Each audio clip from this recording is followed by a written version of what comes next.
জেহেল বদরের ময়দানে হাজির হলো 1000 সৈন্য, আর আমার নবী সৈন্য সংখ্যা 313।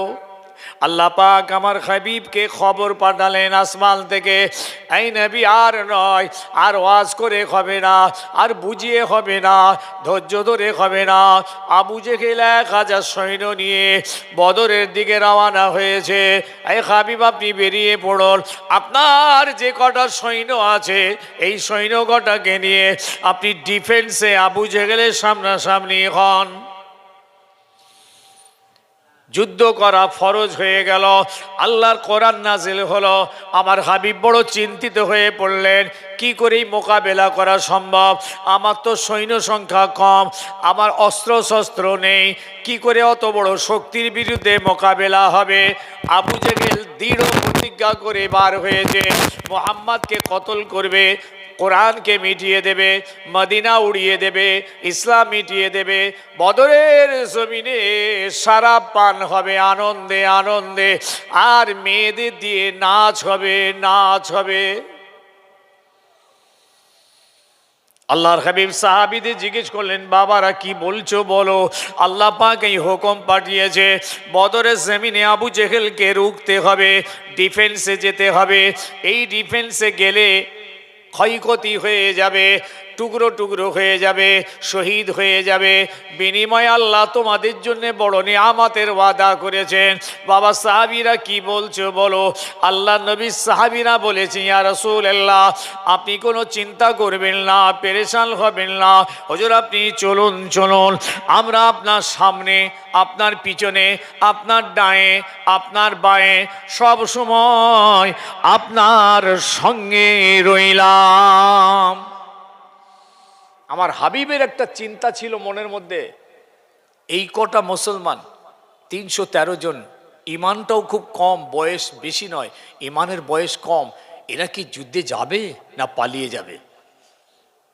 বুখারীর হাদিস, এরা কি যুদ্ধে লড়বে না পিছু হটবে? এটা ছিল আমার নবীর খুব চিন্তা। সাহাবীদের কাছে যেই বলেছেন, সাহাবীদের উত্তর দেখেছেন, ইযহাব ওয়া নাহানু আমামাকা ওয়া খালফাকা ওয়া ইয়ামিনিকা ওয়া ইয়াসিরিকা।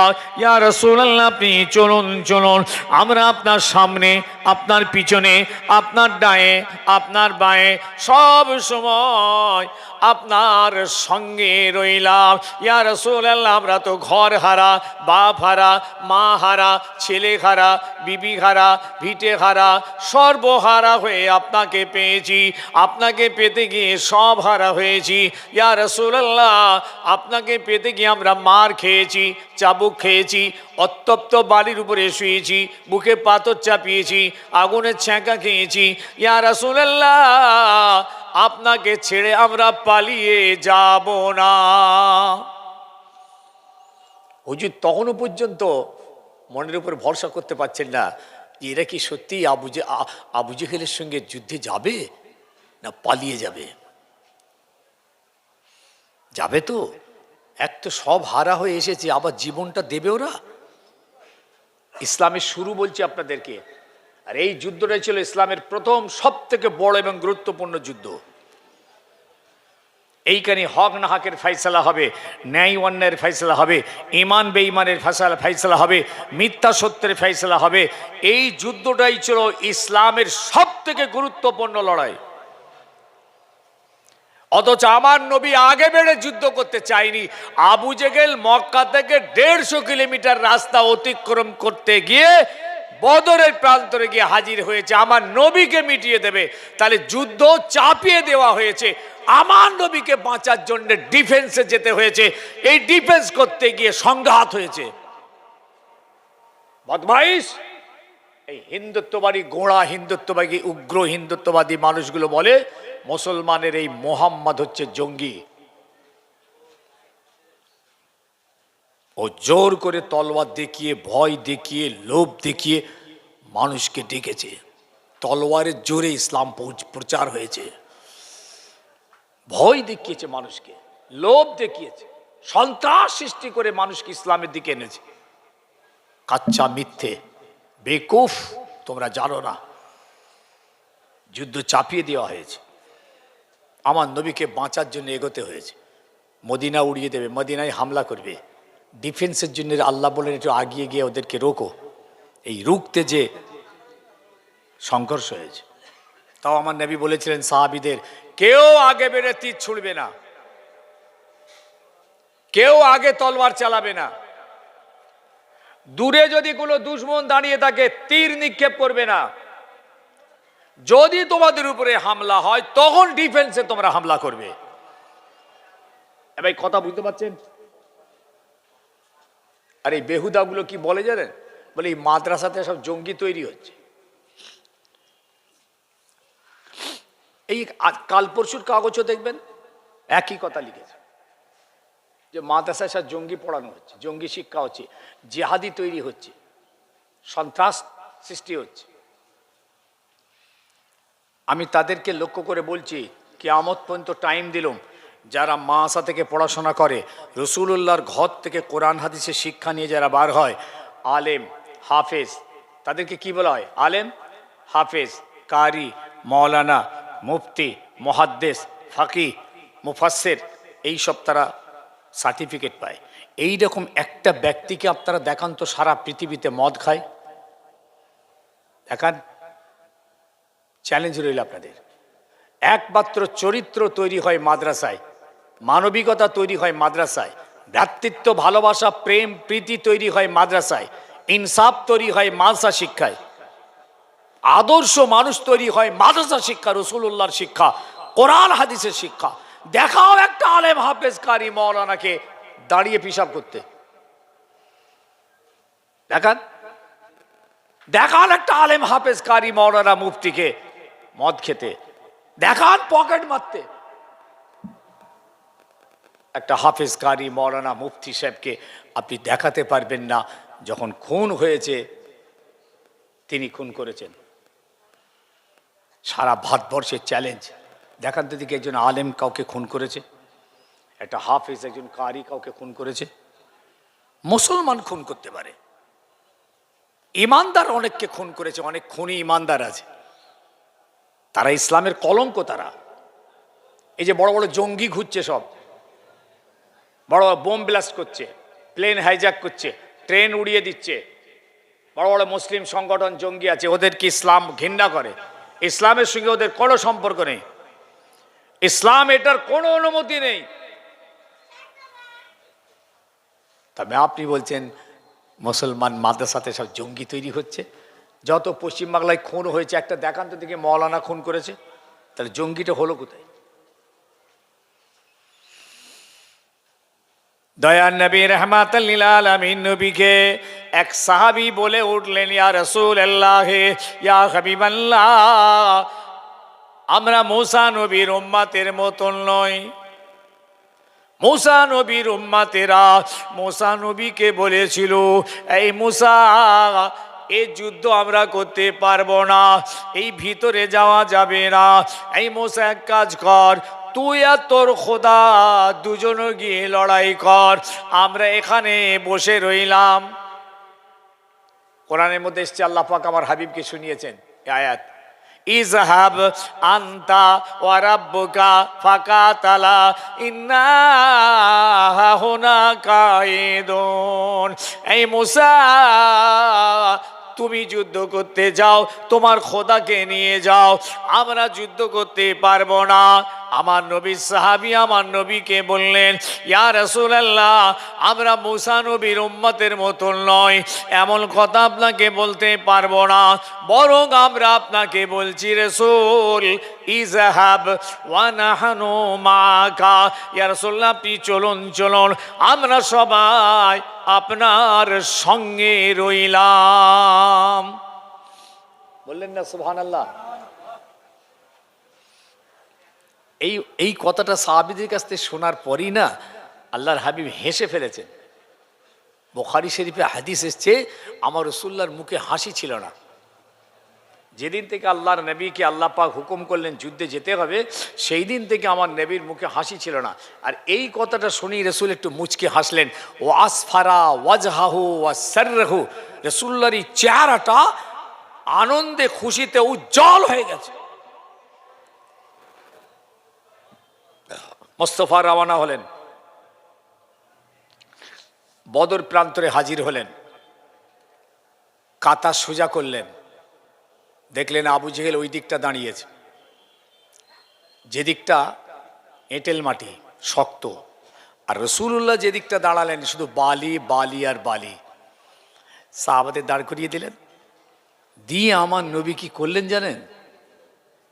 হুজুরের জন্য যে তাঁবুটা তৈরি করা হয়েছিল ওই তাঁবুর ভিতরে হুজুর চলে গেলেন। তাঁবুর ভিতরে গিয়ে আমার নবী সেজদায় চলে গেলেন। এক কথা শুনছেন তো? কেন গেলেন এইটাই বুঝাতে চাইছি। দেখেন, ইসলামকে জিন্দা করার জন্যে, কোরআনকে জিন্দা করার জন্যে, পৃথিবীর দরওয়াজায় দরওয়াজায় দিন ইসলামকে পৌঁছে দেওয়ার জন্যে আমার হাবিব আল্লাহর কাছে সাহায্য চাইতে সেজদায় চলে গেলেন। সাহাবীরা দাঁড়িয়ে রইলেন, ওদিকে আবু জেহেল হুঙ্কার দিচ্ছে। আল্লাহর হাবিব তাঁবুর ভিতরে গিয়ে আল্লাহর জমিনে সেজদায় পড়ে কাঁদতে লাগলেন, আল্লাহ আপনি আসমান থেকে সাহায্য নাযিল করুন। আল্লাহ আপনি যদি সাহায্য নাযিল না করেন, আল্লাহ এই কথা সাহাবী যদি আজকে শহীদ হয়ে যায় আর আল্লাহ বলার কেউ থাকবে না। 13 বছর ধরে মক্কার জমিনে ওয়াজ করে এই 313 জন ঈমান এনেছে। ইয়া আল্লাহ, এরা যদি আজকে শহীদ হয় ইসলাম মিটে যাবে, দিন মিটে যাবে। আল্লাহ আপনি আসমান থেকে সাহায্য নাযিল করুন। বাপারা মা মারা নবী, আমাদের এতিম ইয়াসিন নবী সেজদায় পড়ে কাঁদছেন। আমার হাবিব মাথা তুলছেন না, রাসূল মাথা তুলছেন না, এত গভীর কাঁদছেন, আল্লাহর কাছে সাহায্য চাইছেন। নিজের জন্য নয়, নিজের ছেলে বিবি বাল বাচ্চার জন্য নয়। এই রাসূলের এই কান্না ছিল এই যে দিন আজকে আমরা পেয়েছি এই দিনকে বাঁচানোর জন্যে, যে কোরআন আজকে আমরা পেয়েছি এই কোরআনকে আমাদের দরওয়াজায় পৌঁছে দেওয়ার জন্যে। ভাই কথা কি বুঝতে পারছে?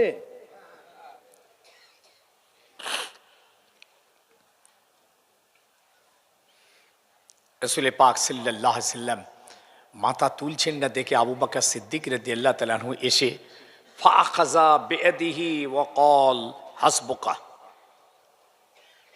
আবু বকর সিদ্দিক আস্তে আস্তে এলেন, এসে রাসূলুল্লাহর মুবারক হাতটা ধরেছেন। হুজুর তো সিজদায় আছেন, গায়ের চাদরটা না গা থেকে পড়ে গেছে।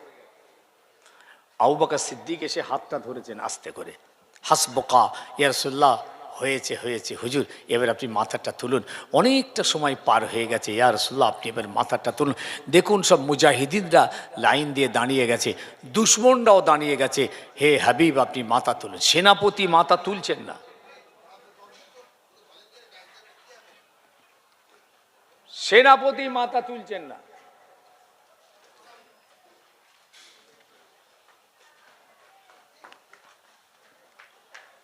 ওই সময়ে আমার হাবিব আল্লাহকে কি বলছেন?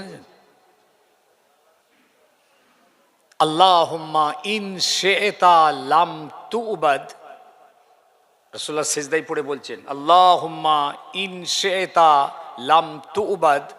ও আল্লাহ, তুমি যদি চাও যে এই পৃথিবীতে তোমার আর কোনো ইবাদত হবে না, তাহলে আল্লাহ আমাদেরকে শহীদ করে দাও। আল্লাহ আমাদেরকে শহীদ করে দেন। আর যদি আপনি চান পৃথিবীতে আপনার ইবাদত আপনার বন্দেগী থাকবে, তাহলে আপনি আসমান থেকে সাহায্য পাঠান। দয়ার হাবিব রাহমাতাল লিল আলামিন নবী মাথা তুলছেন না, সেজদায় পড়ে কাঁদছেন। আল্লাহ। জিবরিল আমিন এলেন, ইয়া রাসূলুল্লাহ আপনি এমন করে আর কাঁদবেন না, আপনার কান্না আল্লাহ দরবারে কবুল হয়ে গিয়েছে। ইয়া রাসূলুল্লাহ, আল্লাহ পাক জানিয়েছেন আপনি মাথাটা তুলুন। আজকের এই বদরের ময়দানে আপনাকে আল্লাহ একা ছেড়ে দেন নাই, স্বয়ং আল্লাহ আপনার সঙ্গে রয়েছে। ইয়া রাসূলুল্লাহ, আল্লাহ পাক আরো জানিয়েছেন আজকের এই ময়দানের কামিয়াবির ঝান্ডা, জয়ের ঝান্ডা আল্লাহ আপনার হাতে দান করে দিয়েছে। সুবহানাল্লাহ বলেন, সুবহানাল্লাহ বলেন। আল্লাহু আকবার। আসমান থেকে খুশির খবর জিবরিল আমিন নিয়ে গেলেন, আমার হাবিব খুশি হয়ে গেলেন। মোবারক মাথা সেজদা থেকে তুললেন, এত কেঁদেছিলেন চোখের পানিতে বালিগুলো ভিজেই কপালে লেগেছে।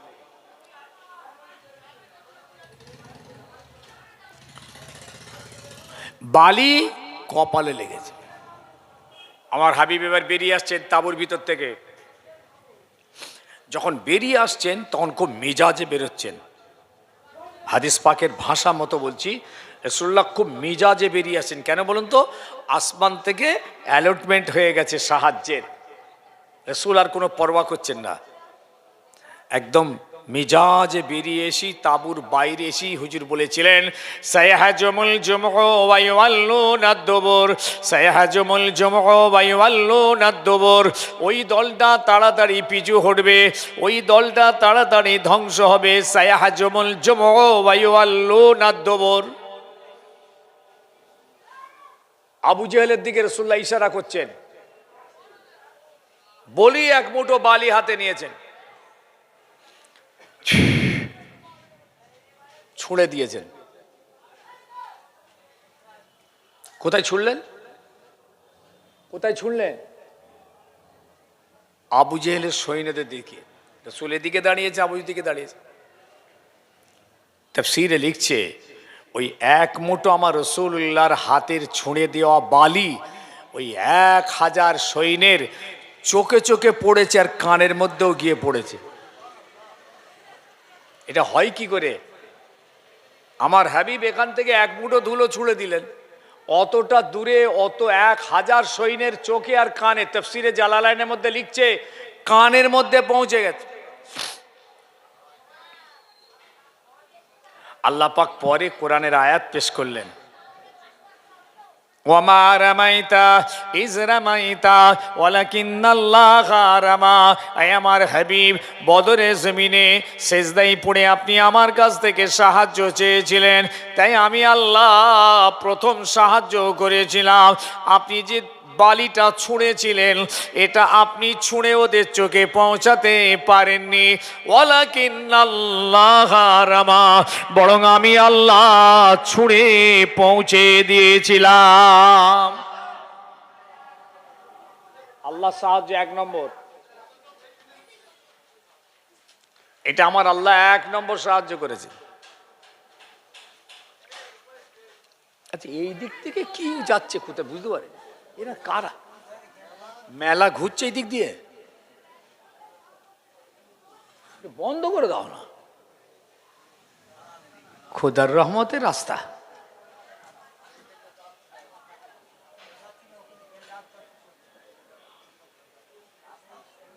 এটা জোরে জোরে জোরে লা ইলাহা ইল্লাল্লাহ পড়েন, পড়েন লা ইলাহা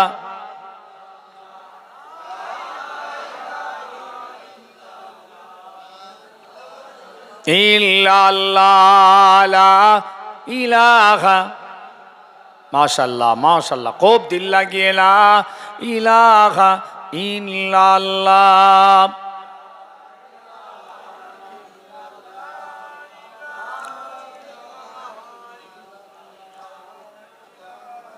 লা মাকসুদা ইল্লাল্লাহ, লা মাহবুবা ইল্লাল্লাহ, লা যাহিরা ইল্লাল্লাহ, লা বাতিনা ইল্লাল্লাহ, লা ইলাহা ইল্লাল্লাহ।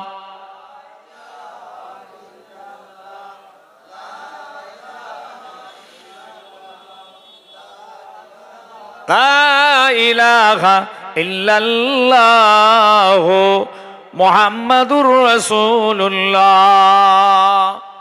বাবাজি, দ্বিতীয় সাহায্য আল্লাহ আসমান থেকে কি করেছিল জানেন? আমার হাবিবকে জয় দেবার জন্যে 5000 ফেরেশতা নামিয়ে দিয়েছিলেন। একবার জোরে বলুন, 5000 ফেরেশতা আল্লাহ আসমান থেকে নামিয়েছিলেন আমার রাসূলকে সাহায্য করার জন্যে। পাগড়িওয়ালা, ঘোড়সওয়ার, হাতে তলোয়ার, 5000। 3 নম্বর সাহায্য করেছিলেন আল্লাহ আসমান থেকে ওই দিন। আমার হাবিবের ওখানে কামিয়াবি হওয়া খুব কঠিন ছিল। আবু জেহেল যে শক্তি নিয়ে ওখানে সেদিন দাঁড়িয়েছিল, আমার হাবিবের অস্ত্র শস্ত্র ছিল না, ঘোড়াও ছিল না, গুটিগত ভাঙা টুটা। 3 নম্বর সাহায্য করেছিলেন আমার হাবিব যে দিকটা দাঁড়িয়েছেন, বালি, পা ডিসব্যালেন্স হচ্ছে, ঘোড়া দাঁড়াতে পারছে না, সাহাবিরা দাঁড়াতে পারছেন না, পায়ে ব্যালেন্স পাচ্ছে না। আর আবু জেহেল যে দিকটা দাঁড়িয়েছে এঁটেল মাটি, পায়ের তলায় টিপ পাচ্ছে। কথা বুঝতে পারছেন তো? আল্লাহ পাক এত পানি দিলেন ওই দিন, কোরআন পাকের আয়াত নাযিল হয়েছে, এত অবিশ্রান্ত বৃষ্টি আল্লাহ দিয়েছিলেন 17ই রমজান বদরের জমিনে। সেই পানিতে আমার রসুলের পায়ের তলার বালিগুলোকে আল্লাহ পাক মজবুত এবং টাইট করে দিয়েছিলেন। একবার বলুন, বালিতে পানি ব্যাপক দিলে কি হয়? টাইট হয়ে যায়। আর এঁটেল মাটিতে পানি পড়লে এবার ওর দিকটা, তাহলে আবু জেহেলের পায়ের তলা স্লিপার হলো, আর আমার হাবিবের পায়ের তলা মজবুত হলো। পানির দরকার ছিল, পিপাসার দরকার ছিল, রান্নার দরকার ছিল, গোসলের দরকার ছিল, সব আল্লাহ পাক ওই পানি দিয়ে আমার হাবিবকে পরিপূর্ণ করে দিয়েছিলেন। যুদ্ধ শেষ হলো, আর ওদিকটা বলবো না। যুদ্ধ শেষ হলো, কেমন করে যুদ্ধ হলো ওটা আর বলছি নি। এই যুদ্ধে আল্লাহ আমার হাবিবকে কামিয়াব করলেন, তাও 14 জন সাহাবী শহীদ হয়ে গেলেন। 14 জন সাহাবী। কজন বাবা? কজন? 14 জন। আনসার আর মুহাজিরের মিলিয়ে 14 জন সাহাবী ওই দিন শহীদ হয়ে গেল। আর আবু জেহেলের দল বলেরা প্রায় 70 জন মারা গেল। আবু জেহেলও মারা গেল। যে আবু জেহেল বলেছিল আজকে নাচ হবে, শরাব হবে, আজকে ইসলাম মিটবে, আবু জেহেল নিজেই মারা গেল ওই দিন। দুটো বাচ্চা ছেলে গিয়ে মেরেছে আবু জেহেলকে, দু ভাই, মুঈজ আর মুআইয়েজ, এই দুই ভাই মিলে গিয়ে মেরেছে আবু জেহেলকে। আল্লাহু আকবার। আল্লাহ পাক তার দ্বীনকে কিভাবে জিন্দা করেছেন।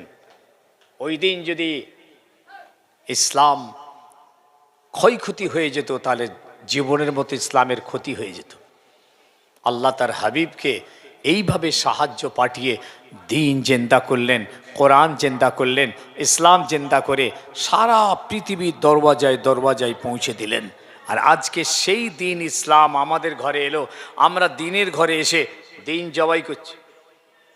সেই দিনকে আমরা জবাই করছি। যে ছেলেটা নামাজ পড়লো না, সে তো দ্বীনকে জবাই করলো। আর যে ছেলেটা নামাজ পড়লো, আল্লাহু আকবার, আল্লাহর জমিন আল্লাহর দ্বীনকে কায়েম করলো, দ্বীনকে মজবুত করলো। তাই নবী পাক সাল্লাল্লাহু আলাইহি ওয়াসাল্লাম আরফার ময়দানে গেলেন। জীবনে একবার হজ করেছিলেন। এই হজ্জাতুল বেদাতে গিয়ে হুজুর আমার কাসওয়া উটের উপরে বসলেন। যে উটটা আমার রাসূলুল্লাহ নিজস্ব উট ছিল, এই উটের লাগাম ধরেছে জারির বিন আব্দুল্লাহিল বাজালি, যিনি রাসূলুল্লাহর শেষ জীবনের সাহাবী। উনি উটের লাগাম ধরে আছেন, আল্লাহ নবী উটের উপরে বসে আছেন। প্রায় 1.5 লাখের কিছু কম বেশি সাহাবী আরফার ময়দানে হাজির হয়েছে। আল্লাহ নবী ওই জারির বিন আব্দুল্লাহিল বাজালি ওই সাহাবীকে লক্ষ্য করে বলেছিলেন, ইয়া জারিরো ইস্তানসাতিন নাস, বাবা জারির, আরফার ময়দানের মানুষগুলোকে একবার চুপ করতে বলো, আমি মুহাম্মদুর রাসূলুল্লাহ কিছু জরুরি কথা বলে যেতে চাই। বদরের যুদ্ধ হয়েছে 2 হিজরি, আর রাসূলুল্লাহ হজে গেছেন 10 হিজরি। প্রায় 1.5 লাখের উপর সাহাবী ওখানে হাজির হয়ে গেছেন। জীবনের শেষ হজ, রাসূলুল্লাহ জীবনে যাবেন না, হজ আর হবে না। একবারই হজ করেছিলেন, উমরা কয়েকবার করেছেন। শুনছেন? উমরা কয়েকবার করেছেন। হযরতে জারির একটা আওয়াজ দিয়েছিলেন, গোটা আরফার ময়দান স্তব্ধ হয়ে গিয়েছিল। আল্লাহ নবী উটের উপরে বসে ওয়াজ করছেন, গোটা আরফার ময়দান আমার রাসূলুল্লাহকে দেখতে পাচ্ছেন। আমার নবী বলেন, সাহাবীরা আল্লাহর জমিনে আল্লাহর নামাজ কায়েম করো। আজ যদি রাসূল আমাদের মাঝে থাকতেন, হুজুর আমাদেরকে এই কথাই বলতেন, বাবা আল্লাহর নামাজ আদায় করো। আপনি নবীকে মহাব্বত করেন, নবীকে ভালোবাসেন, অন্তরে রাসূলুল্লাহর মহাব্বত আছে, ঠোঁট দিয়েও আপনি বলেন নবী নবী নবী করেন, নারায়ে রিসালা বলেন, কিন্তু দুনিয়ার মানুষ মহাব্বতটা রাসূলুল্লাহর আছে, কিন্তু ইত্তেবার অনুসরণটা ইহুদি নাসারাদের আছে। মোহাব্বত যদি রাসূলুল্লাহর হয়, ইতাআত আর পাইরাবি আর অনুসরণটা রাসূলুল্লাহরই হবে। কিন্তু আফসোস, আজকে দুনিয়ার সমাজের মুসলমান ঘরের ছেলে মেয়েরা, তুমি মোহাব্বতটা নবীকে করলে, ঈমান নবীর উপরে আনলে, কিন্তু অনুসরণটা তুমি জাহান্নামীদের করলে। তাহলে মোহাব্বত জান্নাতীকে করলে, অনুসরণটা জাহান্নামীকে করলে। আল্লাহর হাবিব বললেন, বাবারা নামাজ কায়েম করো, রমজানের রোজাটা রেখো, পয়সাওয়ালা মালদার হজ জাকাত কোরবানি আদায় করো, বাপের হক, মায়ের হক, স্বামীর হক, স্ত্রীর হক, প্রতিবেশীর হক, এতিমের হক, এদের হক আদায় করো। ও আমার সাবিরা, বাবারা বাবারা, খবরদার খবরদার খবরদার, মদ খাবে না, সুদ খাবে না, চুরি ডাকাতি খুন খারাপি রাহাজানি করবে না, মেরে কেড়ে নেবে না, কাউকে আঘাত দেবে না। হুজুর বলতে বলতে মাঝে মাঝে বলছিলেন, আলবিদা আলবিদা আলবিদা, বিদায় বিদায় বিদায়। সাহাবীরা, আর হয়তো দেখা হবে না, আর হয়তো তোমাদের সঙ্গে আমার বলার হবে না, আর হয়তো তোমাদের শোনা হবে না। তাই যে কটা কথা বলে যাচ্ছি ভালো করে শুনে রাখো। যারা ময়দানে আসতে পারেনি তাদের কাছে আমার কথাগুলো পৌঁছে দিও। সেই পৌঁছানো চলছে, আর কিয়ামত পর্যন্ত চলবে। দয়ার নবী আরো ওয়াজ করছেন, ও আমার সাহাবীরা, আমানতের খেয়ানত করবে না, ওয়াদা করে ওয়াদা খেলাপ করবে না। ও আমার সাহাবীরা, দাড়ি পাল্লার ওজনের মালটা বারাবার দেবে, খরিদ্দারকে ধোঁকা দেবে না, মিথ্যা বলবে না, গিবুত গিল্লা পরচর্চা পরনিন্দা চুগলখুরি করবে না। বাবারা খবরদার, স্ত্রীর সম্মান করবে, স্ত্রীর হক আদায় করবে। ও মহিলারা, স্বামীর হক আদায় করবে, স্বামীর সম্মান দেবে। রাসূলুল্লাহ ওয়াজ করছেন আরো অনেক।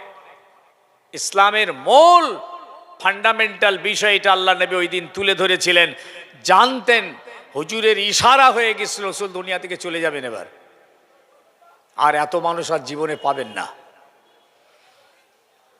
এই জন্য এটাকে হজ্জাতুল বিদা বলা হয়েছে, বিদায়ী হজ।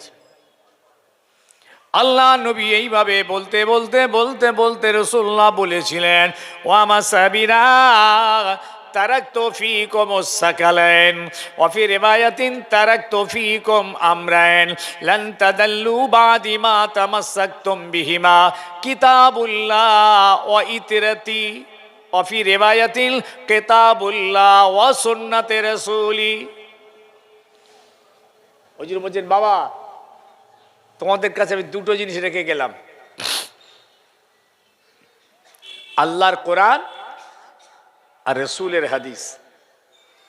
অন্য সিয়াসতের হাদিস চেন, আল্লাহর কোরআন আর আমার আহলে বায়াত, আমার পরিবার বর্গ রেখে গেলাম। এই দুটোকে যারা মজবুত করে ধরবে, আমার পরে তোমাদের আর কোনো ক্ষতি হবে না। এই যে হুজুর বলে গেলেন, এখন এই যে কোরআন আর হাদিস যদি বলি, এই দুটোকে ধরেছি তো, ধরা হয়েছে। হুজুর আমানত দিয়ে গেছেন, এই দুটো আমি আমানত রেখে গেলাম, খেয়ানত করো না। এই ধরা মানে কি আপনি পয়সা দিয়ে কোরআন শরীফ কিনে নিয়ে এসে ঘরে তুলে রেখে দিয়েছেন গ্লাব দিয়ে কাঁচের বাক্সে, ওইটা ধরা নাকি? ওই আমানত? আরে ভাই, ওই আমানত আমেরিকার ঘরে, রাশিয়ার ঘরে, চীন জাপানের ঘরে, ইহুদি নাসারা খ্রিস্টানদের ঘরে কোরআন আছে। যে দেখুন, সারা পৃথিবীর যত জাত, প্রত্যেকের ঘরে কোরআন আছে। বিভিন্ন ভাষায়, বিভিন্ন ল্যাঙ্গুয়েজে কোরআন ট্রান্সলেট হয়ে গেছে। সমস্ত জাতের ঘরে কোরআন পড়াশোনা চলছে, রিসার্চ চলছে, গবেষণা চলছে, ব্লুপ্রিন্ট চলছে। তিনটে দল পৃথিবীতে তৈরি হয়ে গেছে কোরআনের উপরে, তিনটে। একটা দল কোরআন নিয়ে গবেষণা করছেন 20 বছর 25 বছর। তারা এই গবেষণা করতে করতে করতে করতে কোরআন যে একটা সত্য নির্ভেজাল কিতাব, এর মধ্যে কোনো সন্দেহ নেই, এই বিশ্বাস তাদের মধ্যে এসেছে। তারা কলমা পড়ে ঈমান এনে মুসলমান হয়ে গেছে। চিৎকার করে বলেন। এইরকম বহু খ্রিস্টান, ইহুদিরা মুসলমান হচ্ছে, তাদের বাড়ির মেয়েরা পর্যন্ত মুসলমান হচ্ছে খালি কোরআন গবেষণা করে। আর একটা দল বেরিয়েছে কোরআন পুড়িয়ে দিচ্ছে। পোড়াচ্ছে না পোড়ায়নি, ছিঁড়ে ফেলছে, লাথি মারছে, পেচ্ছাপ করছে, কোরআনের উপরে দুর্নাম বদনাম করছে, ঠাট্টা করছে। আর একটা দল বেরিয়েছে পৃথিবীতে কোরআনের ভিতরে গিয়ে পড়াশোনা করে কোরআনের ভিতর থেকে এক একটা আয়াত তুলে বার করে নিয়ে এসে ইসলামের বিরুদ্ধে দুর্নাম করছে। তিনটে জাত পৃথিবীতে তৈরি হয়ে গেছে। আর আপনার কোরআন আপনার ঘরে শাবলের মতো পড়ে আছে। শাবল যেমন পড়ে থাকে, আপনি ফেলে রেখে দিয়েছেন, কাপড়ে জড়িয়ে, ধুলো বালি মাকড়সা আর রুই পোকা ধরে গেছে, কোরআন ঘরে পড়ে রয়েছে। কিরকম আপনার অবস্থা? আপনি কেমন ইমানদার, কেমন মুসলমান? আল্লাহর ঘরের কোরআনের বদদুয়ায় আপনি ধ্বংস হয়ে যাবেন।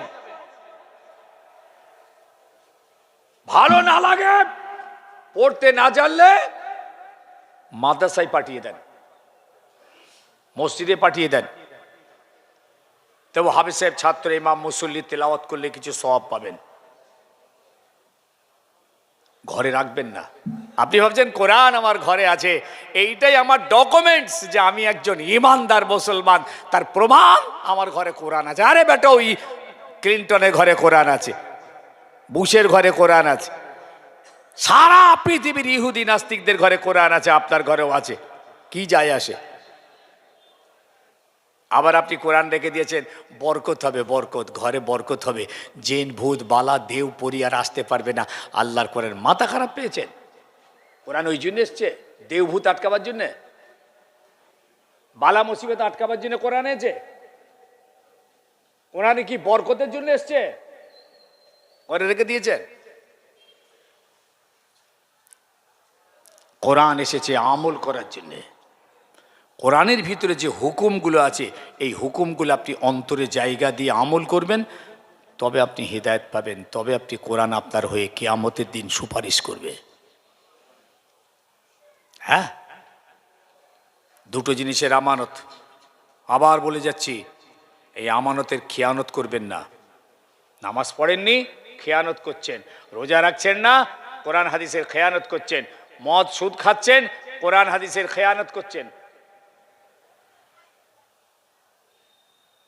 আচ্ছা ভাই সাহেব বলুন তো, যে ভাইটা আমার নামাজ পড়ছে না, আপনারা খালি এসে হয়তো বললেন, হুজুর একটু দোয়া করবেন তো, এই আমার ছেলেটা নামাজ ফামাজ পড়ছে না, একটু মদ ফদ খায়, এইসব দিকে বন্ধু বান্ধব নিয়ে একটু বড্ড বেয়াড়া পন্তর হয়ে গেছে, হুজুর একটু দোয়া করবেন, একটু দোয়া করবেন।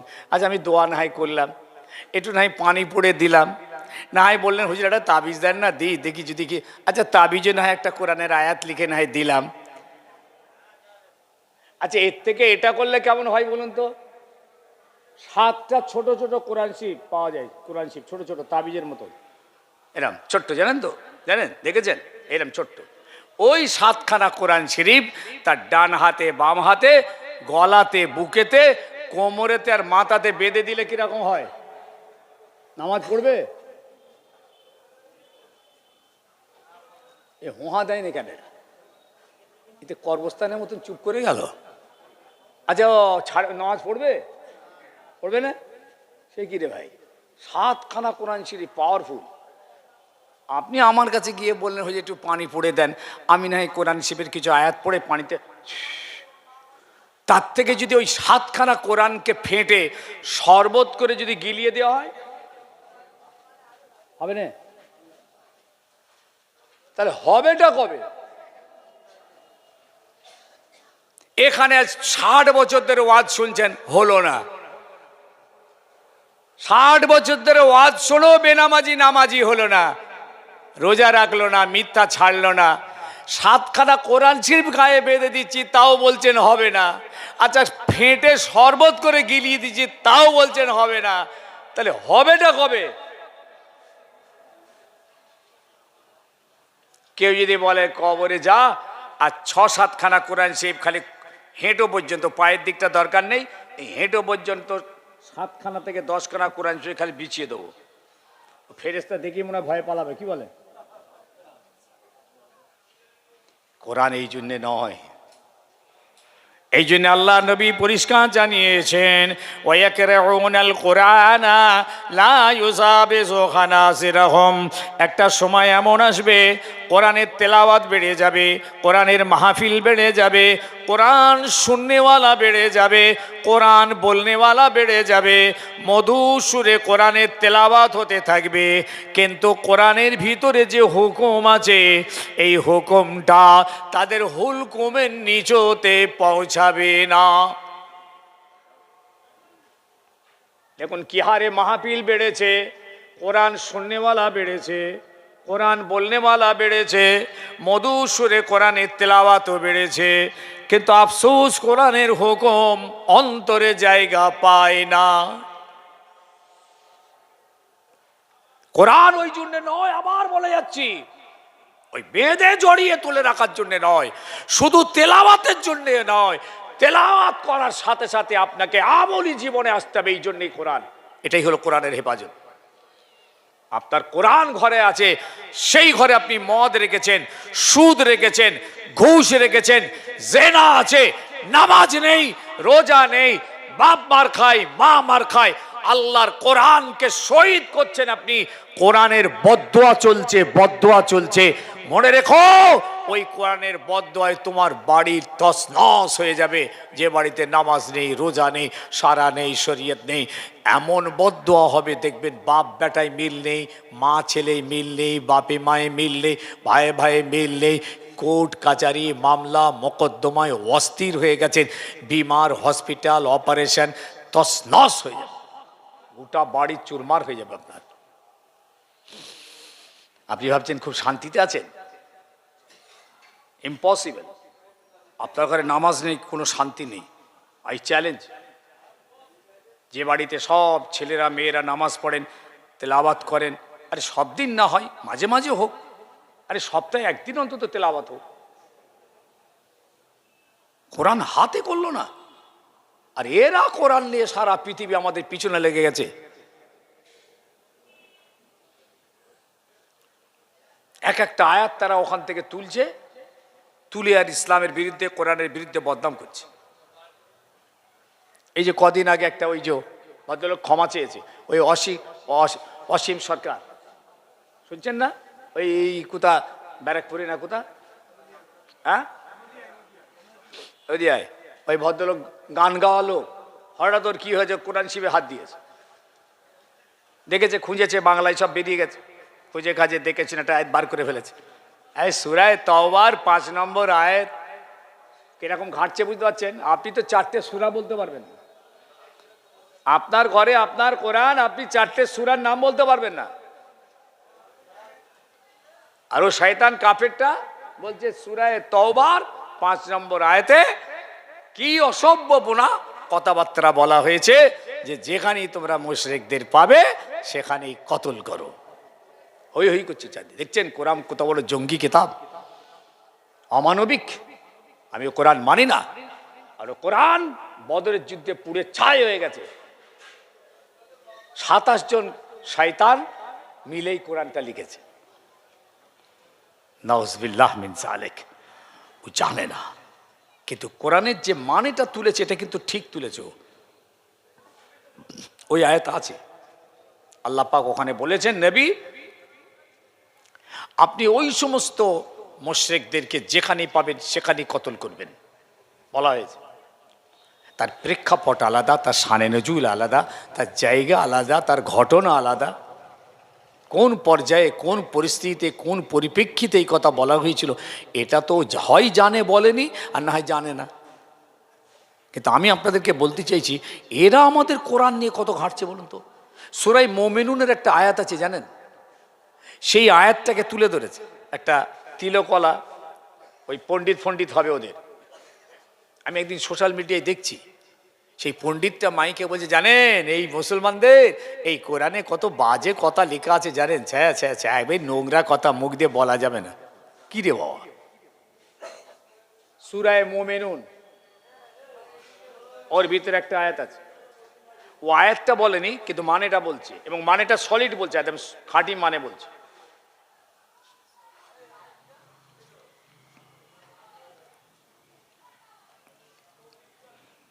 কোরআনের ওই আয়াতে ওখানে বলা হয়েছেন, হে ঈমানদার তোমরা তোমাদের শরমগাকে হেফাজত করবে। আল্লাযীনা হুম লিফুরুজিহিম ইউহাফিজুন, যে ঈমানদার তাদের শরমগাকে হেফাজত রাখবে, লজ্জাস্থান হেফাজত রাখবে, আমি আল্লাহ তাদেরকে ওয়াদা করছি জান্নাতুল ফিরদাউসের ওয়ারিস বানিয়ে দেবো। সুবহানাল্লাহ বললেন না? তাহলে যে ঈমানদার তাদের শরমগাকে হেফাজত রাখে, বলি আল্লাহ পাক ফের আয়াত পেশ করছেন, ইল্লা আলা আজওয়াজিহিম আও মা মালাকাত আইমানিহিম। ব্যাস এই কথাটা ওই তিলকওয়ালা তুলে ধরেছেন, ইল্লা আলা আজওয়াজিহিম, তবে তোমাদের স্ত্রী তোমাদের জন্য হালাল, স্ত্রীর জন্য স্বামী হালাল, স্বামীর জন্য স্ত্রী হালাল।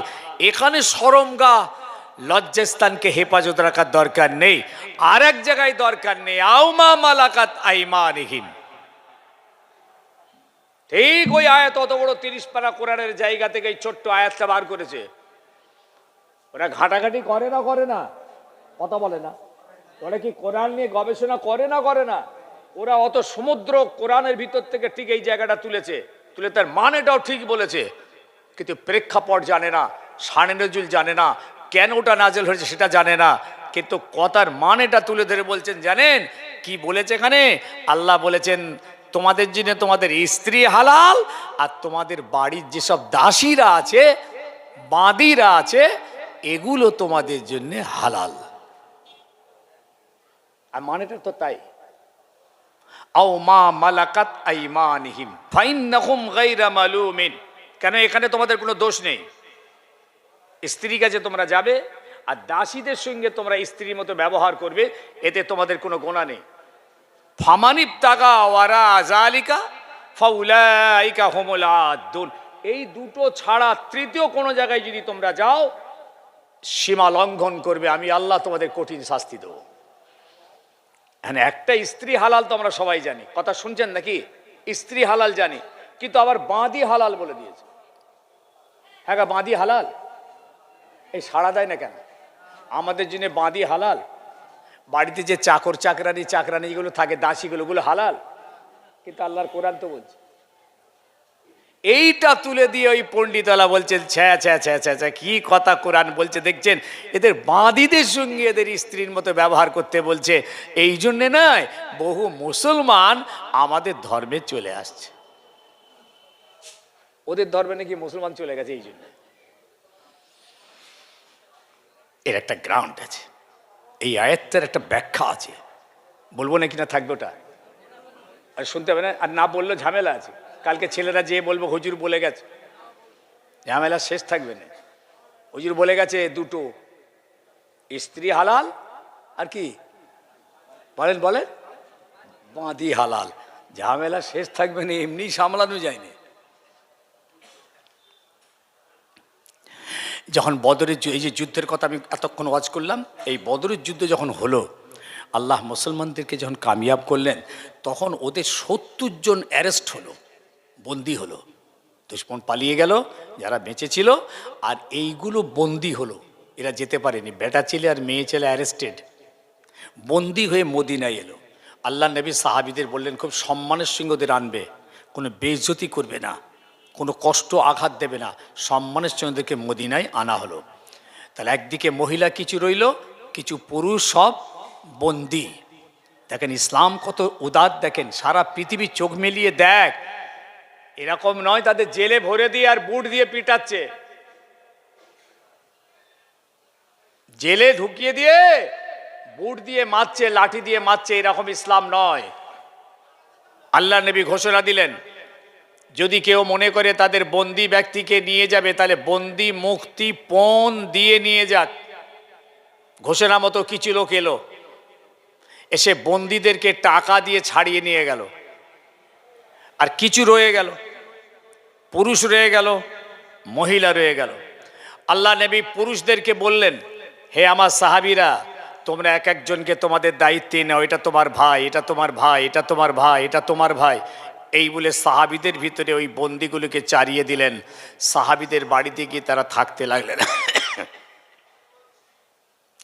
সাহাবীদের আচার আচরণ, ব্যবহার, ভালোবাসা, দয়া, মায়া এইগুলো পেয়ে না ওই কাফের বন্দীগুলো সব ইসলাম গ্রহণ করে মুসলমান হয়ে গেল। এমনকি সাহাবীরা নিজেদের খাবার নেই, গরিব তো, সাহাবীরা তো গরিব, ওরা আবার খাওয়াবে, একটা মেহমান আল্লাহ নবী দিয়ে দিয়েছেন, ভাগ করে খাচ্ছেন। এমনও হয়েছে সাহাবীরা খাচ্ছেন না, ওই বন্দীদেরকে খাইয়ে দিয়ে বলছেন, ভাই তোমরা খাও, সামান্য জিনিস, তোমাদের পেট ভরবে না, আমাদের গাছের পাতা চিবিয়ে খাবার অভ্যাস আছে, আমরা ঠিক খেয়ে নেব, তোমরা ভাই এটা খাও। এই যে আদর্শ, এই যে ভালোবাসা, ওই কাফেরগুলো নবীর বিরুদ্ধে এসেছিল, কিন্তু নবীর শিষ্যদের কাছ থেকে এই ভালোবাসা, এই ক্ষমা, এই মায়া, এই প্রেম পেয়ে সব ঈমান এনে মুসলমান হয়ে গেল। ওরা আজাদ হয়ে গেল, আর বন্দী রইল না, ইসলাম গ্রহণ করে ফেললো, আল্লাহ নবীর সাহাবিয়তের দরজায় চলে এলো।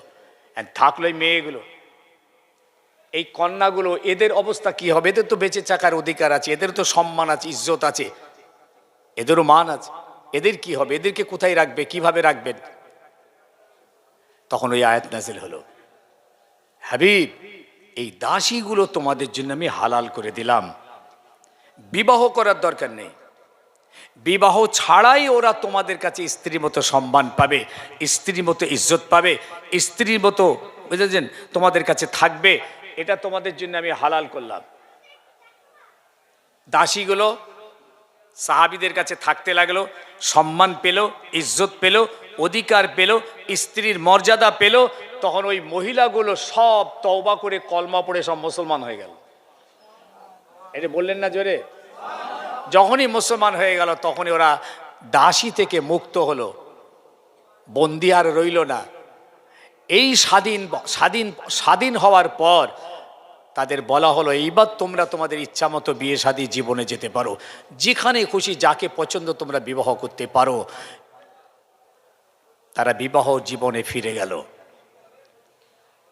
আয়াতটা রয়ে গেল, আয়াতের হুকুম ক্যান্সেল হলো। আয়াত আছে, আজ তেলাওয়াত জায়েজ আছে, সওয়াব জায়েজ আছে, আয়াত জিন্দা আছে, কিন্তু হুকুমটা ক্যান্সেল। সেই থেকে আজ পর্যন্ত কিয়ামত পর্যন্ত কোনো দাসী আর স্ত্রীর মতো ব্যবহার হবে না বিবাহ ছাড়া।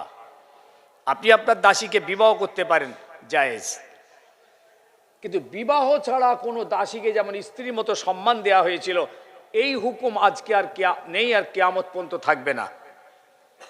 বুঝেছেন? তাহলে এই কোরআনের আয়াত জিন্দা রইল, তেলাওয়াত জিন্দা রইল, সওয়াব জিন্দা রইল, কিন্তু হুকুমটা ক্যান্সেল হলো। বুঝা গেল নাকি? তাহলে এই প্রেক্ষাপট তো ও তিলকওয়ালা জানে না। ও আয়াতটুকু পেয়ে সঙ্গে সঙ্গে ইসলামের উপরে আঘাত করে দিল। কি লজ্জা! মুসলমানদের অবস্থা দেখো, এদের কোরআনে কি বলেছে দেখো, যে বাদীদের সঙ্গে তোমরা স্ত্রীর মতো সম্পর্ক রাখো। আমি বুঝাতে চাইলাম আপনাদের, তারা আমাদের কোরআনের এত গভীরে গিয়ে সেখান থেকে তথ্য বার করে আজ আমাদের উপরে আঘাত হানছে।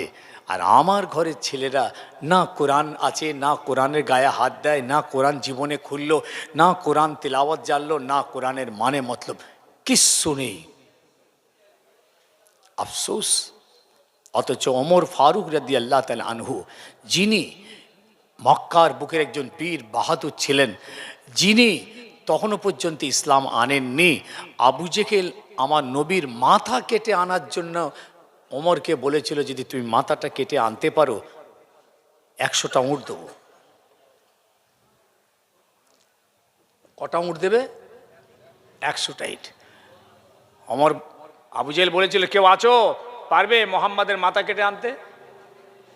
হযরত ওমর বলেন, আমি আছি। বলে যাও। তলোয়ার হাতে নিলেন, বেরিয়ে পড়লেন, উলঙ্গ তলোয়ার নিয়ে যাচ্ছেন, আমার হাবিবের বাতা কাটবে। রাস্তায় খবর পেল বোন বোনাই ঈমান এনেছে। বোন বোনায়ের ঘরে গিয়ে প্রচন্ড মারলো, আঘাত করলো, রক্তাক্ত করে দিয়েছে তাদেরকে মেরে। এরপর হযরত ওমর বলছেন, ফাতেমা তুমি কি একটা পড়ছিলে, আমি শুনতে পেয়েছি, কই কি পড়ছিল, কই ওটা দেখি একবার দাও তো। বোন ফাতেমা বললেন, ভাই আপনাকে তো দেয়া যাবে না, আপনি নাপাক, আপনাকে গোসল করে আসতে হবে। ওমর রাদিয়াল্লাহু তাআলা তখন পর্যন্ত ঈমান আনেননি, রাসূলকে মারতে যাচ্ছে, গোসল করে এলেন। সূরা তহার একটা আয়াতের টুকরা হাতে দেওয়া হলো। তখন কোরআন শরীফ এরকম আমাদের মধ্যে এরকম কোরআন বাঁধানো কোরআন নেই, কোরআন তখন বিক্ষিপ্তভাবে আছে।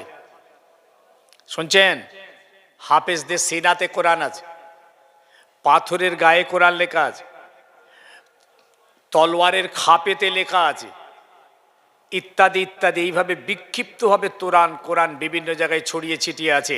কোরআন এক জায়গায় যেমন আমরা কোরআন শরীফ পেয়ে গেছি, এরকম তখনও পর্যন্ত হয়নি। এটা ওসমান গনি জামানায় হয়েছিল। হযরত ওমর ফারুক রাদিয়াল্লাহু তাআলা হাতেতে কোরআনের একটা টুকরা এলো। জীবনে ওমর কোরআন দেখেনি, কোরআন পড়েনি, ঘরে কোরআন নেই, কোরআনের ঘরে জন্ম হয়নি, তার বাপ দাদা 14 পুরুষও ঈমানদার ছিলেন না। এই এখন প্রথম কোরআনের আয়াতের একটা টুকরা সূরা তহা তার হাতে এসে পৌঁছালো। হুজুর পড়তে লাগলেন, ইন্নানি আনাল্লাহ লা ইলাহা ইল্লা আনা ফা'বুদনি ওয়া আকিমিস সালাতা লিযিকরি। ইন্নানি আনাল্লাহ লা ইলাহা ইল্লা আনা ফা'বুদনি ওয়া আকিমিস সালাতা লিযিকরি। হযরত ওমর ফারুক বারবার তেলাওয়াত করতে লাগলেন, দুটো চোখ দিয়ে পানি গড়িয়ে যায়। বলে, ফাতেমা এটা কার লেখা, কার কবিতা, কোথায় পেলে তুমি? জীবনে বহু কবিতা লিখলাম, কবিতা পড়লাম, কিন্তু এমন কবিতা আমি জীবনে পাই নাই, যত পড়ি তত মজা লাগে। 30 পারা কোরআনের 7টা কোরআন আপনার গায়ে বেঁধে দেওয়া হয়েছে, নামাজ পড়েননি। 7টা কোরআন ফেটে শরবত করেছি, তাতেও হয়নি। ওমর ফারুকের ইসলামের ঘরে জন্ম নয়, তার বাপদাদা 14 পুরুষ মুসলমান ছিলেন না। এই মাত্র প্রথম কোরআনের একটি টুকরা, তা উনি জানেন না এটা কি, কার কথা। কেমন পাল্টে যাচ্ছে দেখুন। ওই আয়াতের ফয়েজ, ওই আয়াতের ফোকাস, ওই আয়াতের তীর হযরত ওমরের সিনা খান খান করে দিয়েছে, অন্ধকারকে দূর করে দিয়েছে। ওমর রাদিয়াল্লাহু তাআলা আনহু বারবার পড়ছিলেন, চোখ দিয়ে পানি গড়াচ্ছে। এর মানেটা বুঝলেন? এই আয়াতটার মানেটা কি? ইন্নানি আনাল্লাহ, নিশ্চয়ই আমি হচ্ছি আল্লাহ, লা ইলাহা ইল্লা আনা, আমি ছাড়া পৃথিবীতে কোনো ইলাহ নেই, ফা'বুদনি, আমার ইবাদত কর, ওয়া আকিমিস সালাতা লিযিকরি, আর আমাকে স্মরণ করার জন্য আমার জমিনে আমার নামাজ কায়েম কর। এই হলো এর অর্থ। আল্লাহ বলেন, আমি আল্লাহ তোদের, আমি ছাড়া কোনো মাবুদ ইলাহ খোদা তোদের নেই, আমার ইবাদত করবি, আর আমাকে স্মরণ করার জন্যে আমার জমিনে আমাকে সেজদা করে আমার নামাজ আদায় করবি। ওমর রাদিয়াল্লাহু পাল্টে গেলেন। এক আয়াতের তীর তার জিন্দেগির অন্ধকার দূর করে দিয়েছেন। ফাতেমা চলো, মুহাম্মাদের কাছে আমাকে নিয়ে চলো। আল্লাহর হাবিবের দরবারে ছুটলেন। সাহাবীরা দেখতে পাচ্ছেন হযরত উমর আসছেন তলোয়ার হাতে, ভয় খাচ্ছেন, নবীর উপরে আঘাত করবে, ভয় খাচ্ছেন, আটকাচ্ছেন রাস্তা আটকাচ্ছেন। আল্লাহর হাবিব বললেন, আমার সাহাবীরা রাস্তাটা ছেড়ে দাও, আমার ওমরকে আসতে দাও, আমার ওমরকে আসতে দাও। আমি নিজে চোখে দেখতে পাচ্ছি এই ওমরের এই পেশানিতে ইমানের নূর দেখতে পাই। এ সাহাবীরা, ওমরকে ছেড়ে দাও, আল্লাহ ঈমান দান করেছেন, ওর পেশানিতে ঈমানের নূরের ঝলক দেখতে পাই। সাহাবীরা ছেড়ে দিলেন। হয়তো তোমার ছুটে এসে গেছে রাসূলের সামনে, হাত ধরে মাপ চাইছেন, তওবা করে নিলেন, কলমা পড়ে নিলেন, মুসলমান হয়ে গেলেন। জীবনে আমাদের মতন বসে বসে ওয়াজ শোনেনি। আমাদের মতন আমার বাপ দাদা 14 পুরুষ মুসলমান হয়তো উমরের ছিল না, হয়তো উমরের ঘরে কোনো কোরআন ছিল না। আপনার ঘরে কোরআন আছে, আপনি কোরআনের ঘরে জন্ম নিয়েছেন। আপনার বাপ দাদা পরদাদা 14 পুরুষ সব ইমানদার মুসলমান, আজও পর্যন্ত আপনাকে নামাজ পড়ানো গেল না। আর ওমর রাদিয়াল্লাহু তাআলার অবস্থাটা দেখেন। ঈমান আনার পরই আল্লাহ, আমার হাবিব বললেন, ওমর বাবা ঈমানটা গোপন রাখো, গোপন রাখো, কাউকে বলবে না। আমাদের পায়ের তলায় এখন মাটি নেই, চতুর্দিকে দুশ্মন, বাবা ওমর তুমি চুপ থাকবে। আমার ওমর বলেছিলেন, ইয়া রাসূলুল্লাহ, এতদিন অন্ধকারে ছিলাম, আলো পেলাম, নাহকে ছিলাম, হক পেলাম, মিথ্যার মধ্যে ছিলাম, সত্য পেলাম, সত্য দিন, সত্য খোদা, সত্য নবী পেয়েছি। এই সত্য আমি আর গোপন রাখতে পারবো না, পারবো না।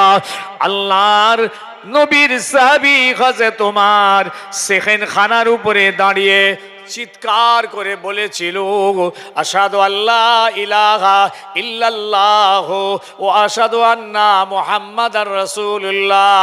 ও মক্কার মানুষেরা শুনে নাও, আমি খাত্তাবের বেটা ওমর ঈমান এনে কলমা পড়ে মুসলমান হয়ে গেছি। এই মাত্র ঈমান এনেছেন।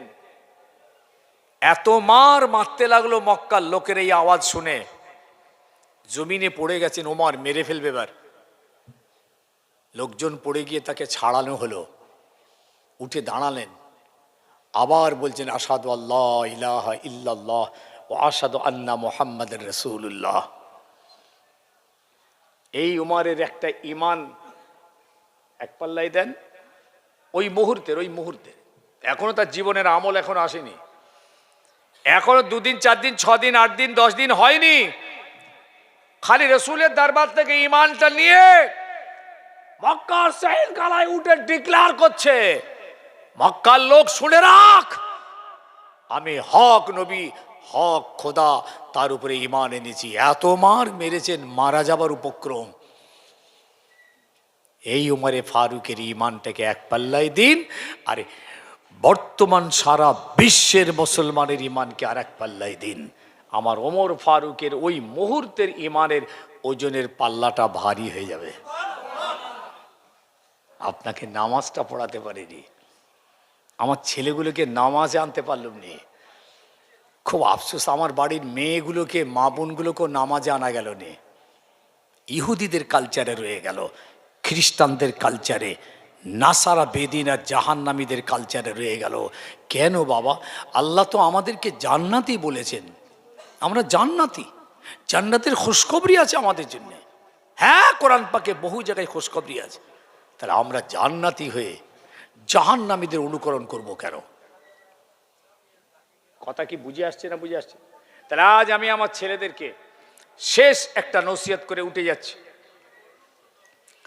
পরপর আমার সবারও পীরজাদা বাবাজিরা আছেন, ওয়াজ করবেন। ভাই এইটুকু কথা, রসুলুল্লাহর ইত্তেবা, রসুলুল্লাহর তাবেদারি, রসুলুল্লাহর সুন্নতের উপরে আমল যতটা হয় ততটা হোক, শুরু হোক। নামাজ একক্ত হয়, একক্ত হোক, কিন্তু নামাজটা চালু হোক, আস্তে আস্তে হোক, ধীরে ধীরে হোক, সময় মতো হোক, থেমে থেমে হোক, কিন্তু হতে থাকুক। রোজা বেশি রাখতে পারবো না, 4টে হয় 4টে হোক, 6টা হয় 6টা হোক, 2 দিন বাদ দিয়ে ফের 1টা হোক, ফের 3 দিন বাদ দিয়ে 2টো হোক, অন্তত চালু হোক। শুরু করে দেন। একদিন দেখবো পুরো রোজাদার হয়ে গেছেন, পুরো নামাজি হয়ে গেছেন। আর এদিকে ইহুদি নাসারা খ্রিস্টান বেদিন মুশরিক কাফেরদের যে অনুকরণ আমরা করে যাচ্ছি, তাদের রীতিনীতি চাল চলনে যে আমরা আসক্ত হয়ে যাচ্ছি, তাদের তরিকা তর সব আমাদের ঘরে যে জায়গা দিচ্ছি, এইটাকে সম্পূর্ণ লাথি মেরে কবর দেওয়া হোক। এক কথা ঢুকছে মাথায়?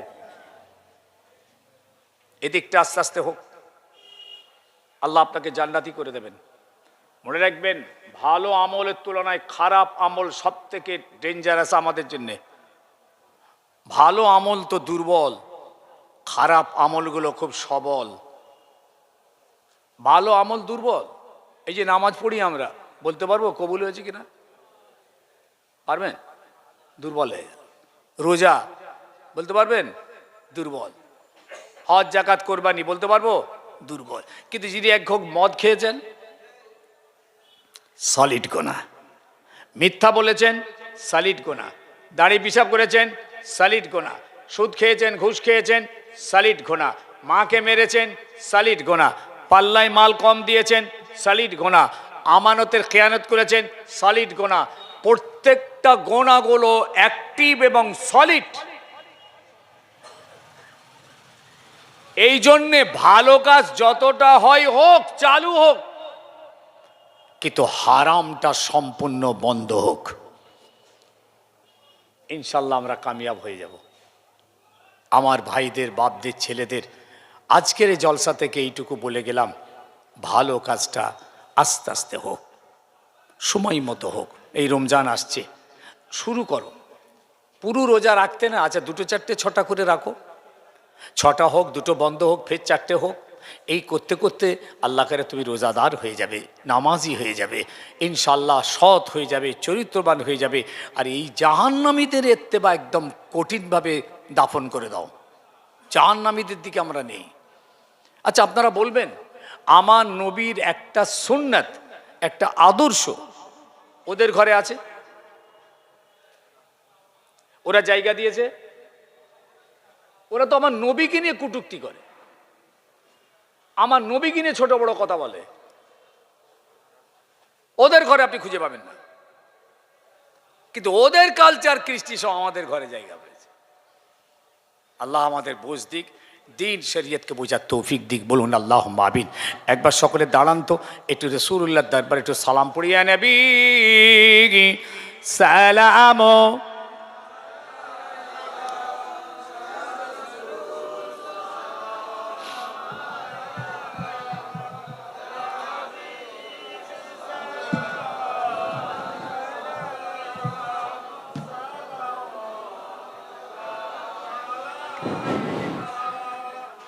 तू ही है रहबर हमारा, सबको है तेरा सहारा। रहम कर सब पर खुदारा या नबी।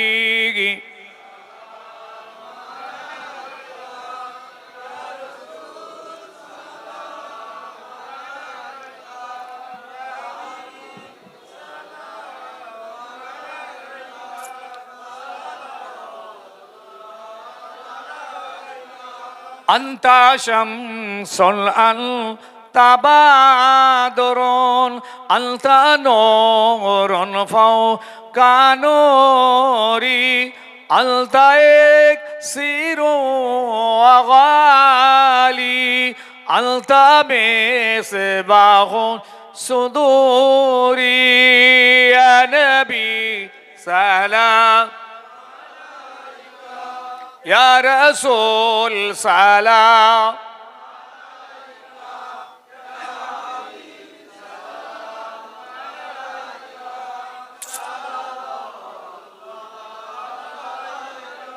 तुमको हो रफ़ात मुबारक तुमको हो हशमात मुबारक तुमको हो शफात मुबारक तुमको हो उम्मत मुबारक या नबी या रसूल सलाम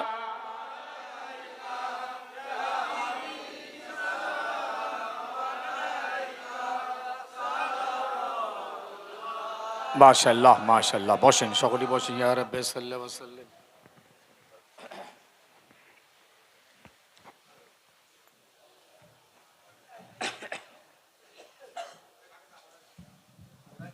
দুশিব আল্লাহুম্মা সাল্লি আলা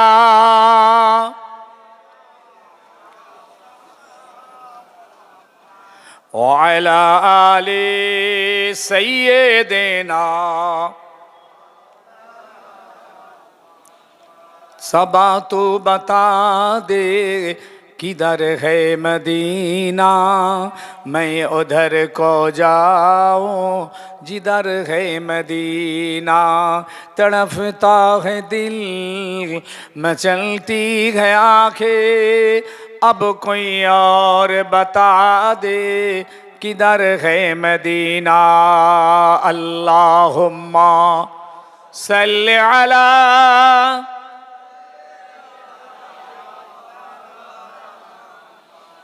وعلى آل سيدنا।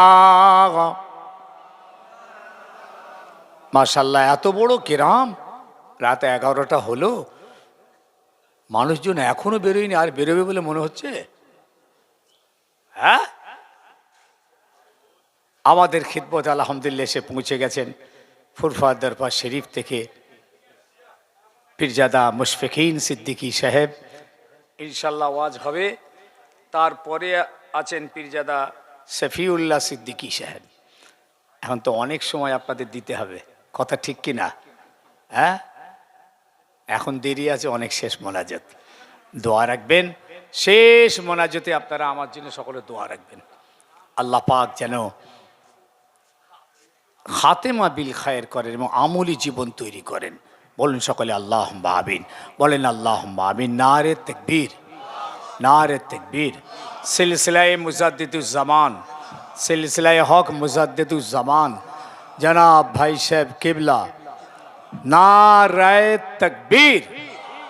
দুরশিব আল্লাহুম্মা সাল্লি আলা। ইসলাম এতে বসবেন না, চেয়ারে বসবেন। এখানে নামাজ পড়ে দিয়েছি।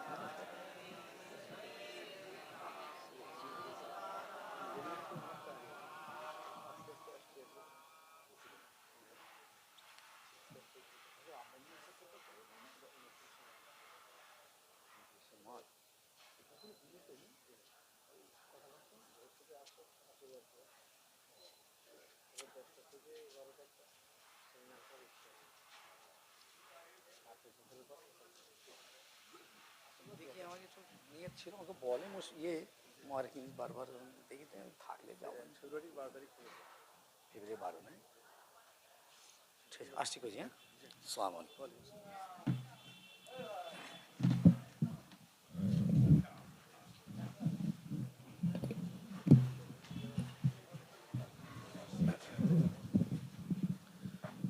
আসসালামু আলাইকুম। সকলে মোহাব্বতে তাকবীর, নারে তাকবীর, নারে তাকবীর। সিলসিলায়ে হক মুজাদ্দিদুজ জামান দাদা পীরের হক সিলসিলা, নারে তাকবীর, নারে তাকবীর।